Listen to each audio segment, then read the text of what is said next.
Hello and welcome to this brand new installment of Jackie Robinson and the Montreal Royals 1946 season in review. Jackie had a performance for the ages on opening day in Jersey City, but he could not dwell on his achievements. The Royals were just beginning a 2-week road trip that would take him, among other places, to Baltimore, where he was sure to get a rough welcome. But let's not get ahead of ourselves. After Jersey City, the team played in Newark, which proved quite hospitable. For the first game played by Robinson in Newark, reporters estimated that half the fans in attendance were African Americans.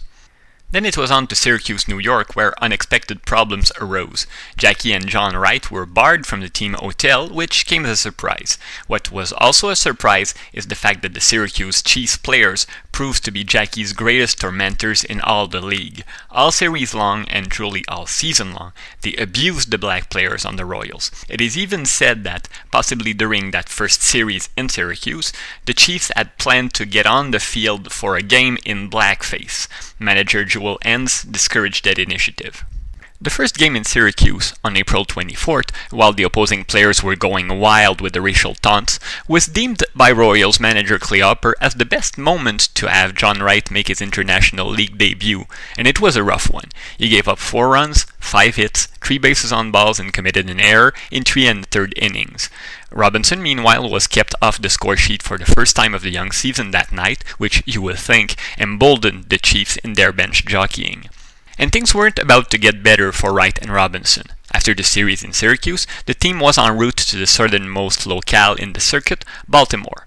The season hadn't yet started. That league president Frank Shaughnessy implored Branch Rickey not to bring his African-American players to Maryland, predicting rioting and bloodshed that could destroy organized baseball in the city. The Royals ignored the plea, but they still, a few days before the series, bought the contract of infielder Alex Campanis from the Dodgers.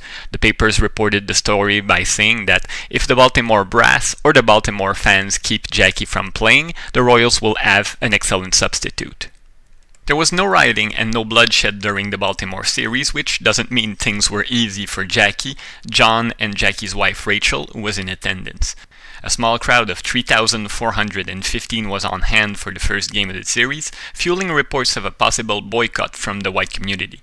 There were few fans, but you'd think they all came to the park to insult the Black Royals. Sitting in the stands, Rachel Robinson feared for her husband's safety, and later that night seriously wondered if he should quit. John Wright also got his due, as he was sent to the hill on mop-up duties. He pitched well in what would prove to be his farewell performance in the International League. More on that in an upcoming episode. It turned out there was no boycott. 25,000 fans turned out for the next day's doubleheader, including about 10,000 African Americans, and the insults just kept on coming from the stands. But despite the pressure and the insults, Robinson had a good road trip. He went 17 for 46, that's a .370 average, a home run, 6 ribbies, 16 runs scored, 2 doubles, a triple, 8 steals, helping the Royals to a 6-6 record.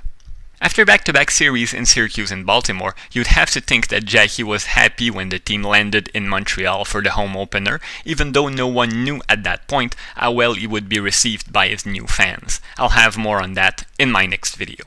In the meantime, follow the Royals on Twitter, like this video, share it. Thanks very much for listening, and see you next time.